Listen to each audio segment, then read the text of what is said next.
Venga, pues hoy es día 30 de abril del año 2026. Jueves, son ahora mismo las 12:11 del mediodía. Simplemente porque llevamos tiempo sin hacerlo, vamos a hacer una breve actualización del análisis habitual que hacemos geopolítico y de los mercados financieros para ver también qué decisiones podemos tomar nosotros como particulares a nivel bursátil, ¿no? Entonces, lo que podemos ver a simple vista, lo primero es, seguimos teniendo sensación de miedo, de hecho, volvemos hoy, de hecho, ha abierto la sesión con una sensación de miedo bastante potente, viendo esas rentabilidades que da el bono americano a 10 años, superando ese punto clave de los 4,30, incluso ha llegado a tocar los 4,40, lo cual nos indica que efectivamente en el mercado hay miedo y el inversor tiene miedo y se está moviendo hacia esa renta fija, y sobre todo la apertura tan volátil y tan a la baja que ha tenido el IBEX 35, que luego en el desarrollo de la sesión sí ha ido corrigiendo, incluso a llegar a puntos como los que estaba ayer. Vamos a ver ambos gráficos para que lo podáis ver con vuestros propios ojos y podáis juzgar. Fijaos, tenemos aquí, lo pongo en pantalla, el bono americano. Ahí lo tenéis, fijaos que nos marcaba ayer esos máximos en 4,42, en zonas en las que se encontró al inicio del conflicto, y hoy parece que ya viene a la baja, pero por el momento se sitúa por encima de esta línea de los 4,30, que es bastante clave para entender el miedo o no que exista en el mercado. Y os paso a enseñar también el IBEX 35, la situación tan curiosa que ha vivido hoy. Fijaos que eh, marcaba a finales de febrero nuevos máximos, tocaba en esta zona clave del movimiento del IBEX históricamente, hacía una caída, volvía a testear esos máximos subiendo junto con la subida también del IBEX 35, pero como veis con muchísima volatilidad, con velas diarias súper largas. Y desde entonces, pues una caída tremenda, ¿no? Hoy habría aquí abajo, en zona de 16.658 puntos, y a lo largo de la sesión ha ido recuperando hasta la zona en la que quedó ayer. Por lo tanto, mucha volatilidad y miedo en el plano bursátil y en el plano internacional. Entonces, cuando hay máximos históricos, porque igual que el IBEX ha tenido esta reacción, este posible doble techo, pero sin embargo el SP500, el índice americano, está marcando nuevos máximos, y las subidas en el Nasdaq, en esa parte tecnológica, en ese barrio del software, ¿no? Dentro de las empresas americanas, la subida también está siendo muy agresiva. Por lo tanto, bajo mi punto de vista, máximos históricos, más sensación de miedo, más volatilidad en otros índices, lo que nos indican es que el mercado parece que continuará alcista por lo pronto. Veremos a ver en qué queda. Entonces, ¿cómo está la situación geopolítica, no? Porque para mí, durante esta semana y la anterior, ha acontecido un hecho que realmente tiene que determinar nuestro comportamiento en la bolsa durante las próximas semanas, incluso durante los próximos meses, por lo menos hasta el verano de este 2026. ¿Qué sucede? Que antes parecía que Irán era un actor descontrolado, un actor que no estaba siendo manejado por las instituciones financieras, y por lo tanto los mercados bursátiles no tenían por qué responder como venían respondiendo anteriormente, porque la situación de haber un actor descontrolado en el conflicto no se había dado anteriormente. ¿Qué sucede? Que durante estas semanas las instituciones financieras han conseguido controlar a Irán. ¿Cómo? ¿Es que Irán está perdiendo la guerra? No, no es que esté perdiendo la guerra, es que ahora sabemos que las instituciones financieras tenían previsto que Irán ganase la guerra, o por lo menos que la situación fuese ventajosa para Irán. Ya hemos comentado estos días anteriores por qué, pero bajo mi punto de vista, lo que está pretendiendo el bando occidental, Estados Unidos con la fuerza, y especialmente Israel, que considero que es quien está dirigiendo la operación, lo que está pretendiendo es que las fuerzas de Irán se dirijan contra las potencias, las monarquías de la península arábiga. Porque, como sabemos, Netanyahu ambiciona esos territorios y ambiciona esos recursos. Y entonces Irán ahora ya está cumpliendo con su parte. Es decir, durante el alto el fuego se han armado, de nuevo, otra treta diplomática del bando occidental, que como sabemos no ha cumplido su palabra desde que empezó el conflicto, ni una sola vez. Y ahora tienen que dirigir esos ataques de Irán hacia la península arábiga. Por lo tanto, en este contexto no sería extraño ver cómo durante los próximos días, cuando se reanuden los bombardeos y cuando se reanude de facto el conflicto, veamos mucha beligerancia por parte de los Estados Unidos enviando armamento desde precisamente las tropas que se encuentran en territorio arábigo. Creo que ese va a ser el desarrollo que viene ahora. Y Irán va a cumplir con su parte. Irán va a cumplir con su parte y va a atacar con fuerza a todas esas monarquías, que es lo que necesita el bando occidental. Al principio del conflicto decíamos, joder, ¿por qué el bando occidental lleva adelante esta guerra si no la puede ganar? Y además no hay objetivos claros. Evidentemente lo del enriquecimiento del uranio era otra treta más. Entonces, si no hay objetivos claros y además no tiene capacidad de vencer, a no ser que utilice armamento nuclear, joder, ¿por qué están metidos en esta guerra? ¿Qué es lo que buscan? Pues ya sabemos qué es lo que buscan. Ya sabemos qué es lo que buscan. Netanyahu quiere cumplir con sus planes. Quiere controlar la zona, quiere convertir... Netanyahu y todas las instituciones financieras y todas las élites quieren convertir a Israel en un gran imperio en la zona y para eso necesitarán el norte de la península arábiga y quién sabe si en un futuro, más allá de esos ataques del Líbano, pueden entrar incluso en conflictos con Turquía, conflictos con Egipto, etcétera.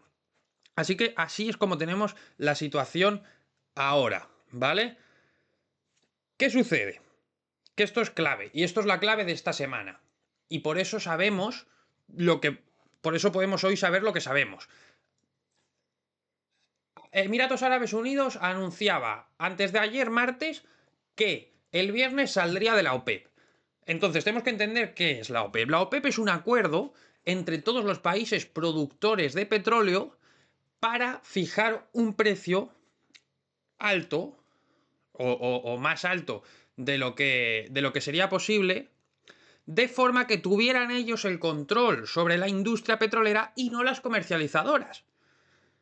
¿Qué pasaría si no existiese la OPEP? Si no existiese la OPEP, lo que pasaría es que los países productores, sin haber acuerdo entre ellos, entrarían a competir en el mercado.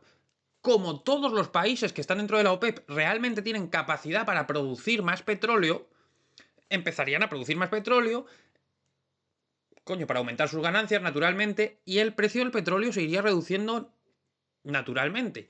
Se iría reduciendo el precio del petróleo. ¿Cuál es el problema? Diríais, bueno, es que, claro, eso es lo natural, ¿no? Un mercado libre, más competencia, mejores precios, más valor para el cliente. Sí, todo eso es fantástico, pero el problema que tiene el petróleo es que no es un bien que se produzca, sino que es un bien limitado. Si se calcula ahora mismo, en las condiciones de consumo que tenemos actualmente y con el funcionamiento con el que se comporta la OPEP, quedan reservas de petróleo en el mundo para unos 40 o 50 años. Si entran a competir todos los países en igualdad de condiciones y empiezan a producir mucho más petróleo y empieza a caer el precio del petróleo, ¿cuál es el tiempo que nos queda de reservas de petróleo? Ahí está la clave. Ahí está la clave, y es que si la OPEP desaparece, lo que está sucediendo es que el poder en la industria petrolera está pasando de los países productores de petróleo a las empresas comercializadoras del petróleo, que son los que van a manejar desde este momento y los que van a fijar los precios del crudo. Esa es la cuestión, esa es la cuestión. ¿Qué sucede? Si si Emiratos Árabes sale de la OPEP, Arabia Saudita es la siguiente. Tiene que salir indefectiblemente, porque si Emiratos Árabes empieza a comerciar con ese petróleo más barato, todos los países que estén dentro de la OPEP van a dejar de vender petróleo, porque nadie lo va a comprar a mayor precio. Por lo tanto, los precios van a caer, la OPEP desaparecerá y esto indefectiblemente a lo que nos lleva es de aquí a 10, 15 años o incluso menos, los Estados Unidos de América o Israel, básicamente las instituciones financieras, pasarán a controlar todo el comercio mundial del petróleo. Y esto es una catástrofe para las monarquías del Golfo. Por lo tanto, todo encaja. Todo encaja. Los ataques de Irán irán dirigidos contra las monarquías del Golfo y además su mayor poder, que es esa diferencia, esa ventaja competitiva que tienen gracias a esos yacimientos naturales de petróleo, va a desaparecer. Va a desaparecer. Y las comercializadoras americanas y también europeas se van a apropiar de todo ese negocio. Esta es la realidad de la guerra. Esto es lo que busca el bando occidental y lo va a conseguir. Y lo va a conseguir, por lo tanto, va a ganar la guerra de esta forma. Entonces, sabiendo que este es el contexto y esta es la situación tal y como está, esta es la realidad que tenemos, ¿qué cabe esperar de los próximos días? Pues lo que cabe esperar de los próximos días es que se reanuden los bombardeos efectivamente, que se reanuden los combates y que se reanuden en el punto más crudo que podamos imaginar. O sea, los bombardeos van a tener magnitudes masivas, las más grandes desde el inicio de la guerra. Eso es lo que podemos esperar. ¿Por qué? Porque Estados Unidos va a tener que atacar con fuerza para forzar a Irán a atacar a esos países de la península. ¿Por qué lo va a tener que hacer de esta forma? Porque China, que es quien está dirigiendo realmente al bando oriental, es quien está dirigiendo a Irán en este conflicto, evidentemente sabe del plan. Evidentemente tienen asesores y tienen inteligencia suficiente como para entender qué está intentando el bando occidental. Entonces lo que va a intentar China constantemente es retener a Irán. Oye, no ataquéis a la península arábiga porque es lo que quieren. Entonces lo que vamos a ver es que la situación se va a poner muy cruel porque Estados Unidos tiene que forzar a Irán a desobedecer las órdenes de China, que es quien le está dirigiendo en esta guerra. Le tiene que forzar a desobedecer las órdenes para atacar a esa península.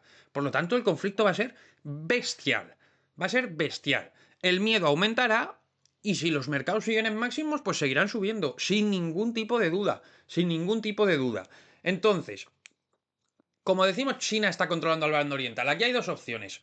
Número uno, que China permita que el plan se lleve a cabo. Si China permite que el plan se lleve a cabo es porque también tienen próximos pasos planeados para también mejorar su situación económica o incrementar su hegemonía en el mundo oriental y continuar siendo un competidor de la hegemonía mundial. Por lo tanto, si vemos que Irán responde rápidamente a todos estos ataques de Estados Unidos contra la península arábiga, entonces sabremos que China tiene otro plan, otro paso para dar a continuación, que puede ser Taiwán, que puede ser, como comentábamos hace tiempo, esta isla que está en las Filipinas que tiene tanto petróleo. Puede ser cualquier paso.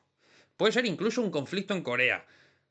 No sabemos cuál va a ser el paso, pero cualquiera de esos pasos puede ser el que tome China. Y esto lo veremos si Irán responde rápido y con contundencia a esos ataques americanos desde las bases en la península arábiga. La otra opción, que China no permita a Estados Unidos responder. Y entonces tendremos que prepararnos para ver la guerra cada vez peor, peor, peor y peor. Y la situación de Irán cada vez más crítica. Ahí está el juego ahora mismo. Ahí es como está el juego ahora mismo. Entonces, si me preguntáis a mí, ¿qué podemos hacer en bolsa con esta situación, no? Si me aceptáis que esta es la situación, eso ya cada uno. Pero si me aceptáis que esta es la situación, ¿cómo podemos continuar? Pues fijaos, hay un sector en especial que a pesar de las grandes subidas de estos últimos meses, no se había comportado tan bien. Y esto ya lo hemos comentado también en anteriores análisis. ¿Cuál es el sector? Un sector que incluso ha amenazado con burbuja, ha amenazado con crisis, etcétera. Por lo tanto, hay miedo dentro del sector. Fijaos qué caída. Estamos en el valor Microsoft ahora mismo. Tenemos un doble techo que nos terminaba de marcar en octubre del 25.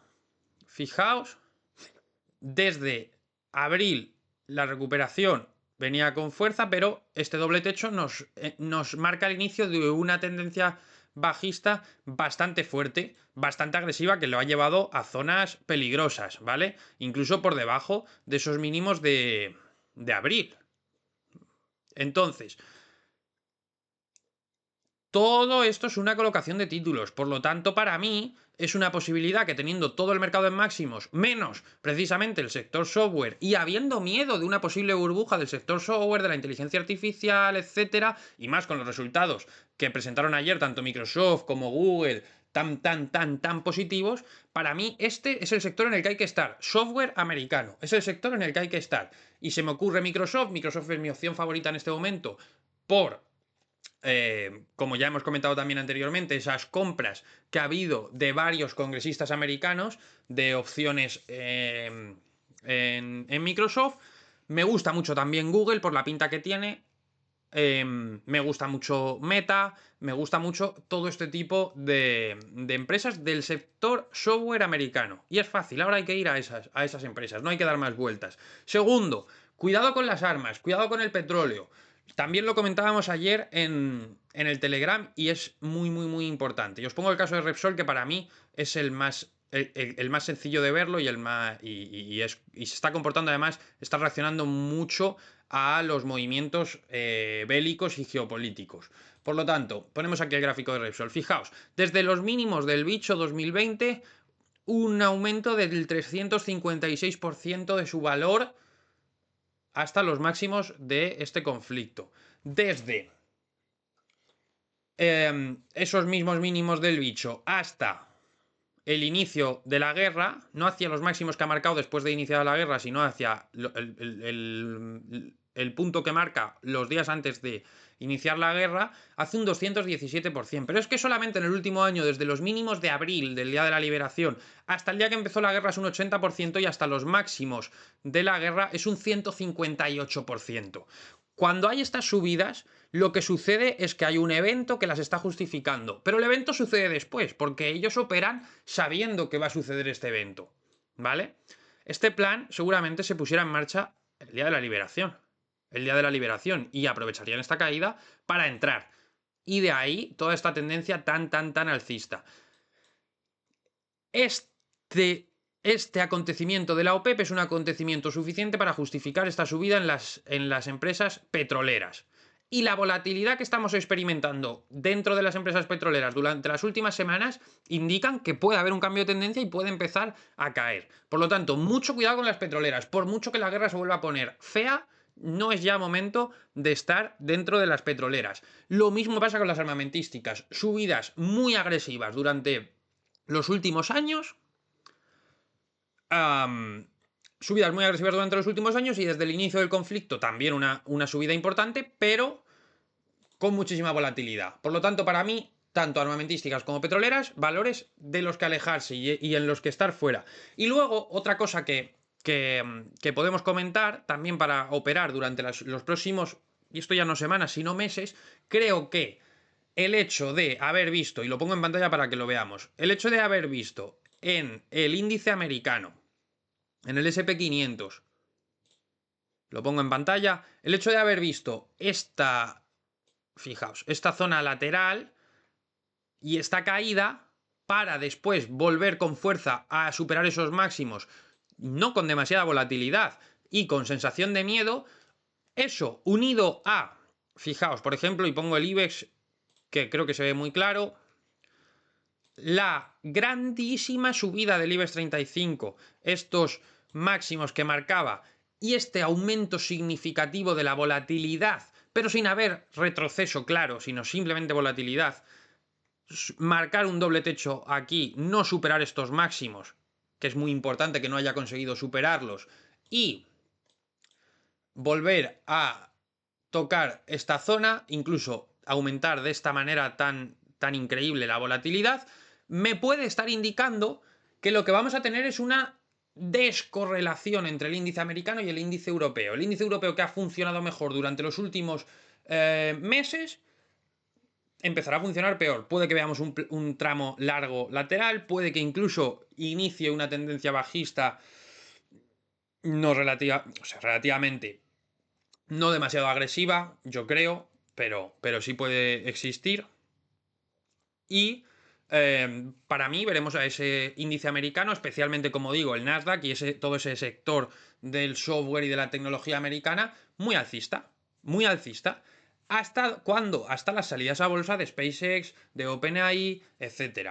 Creo que esta va a ser la situación que viene a continuación.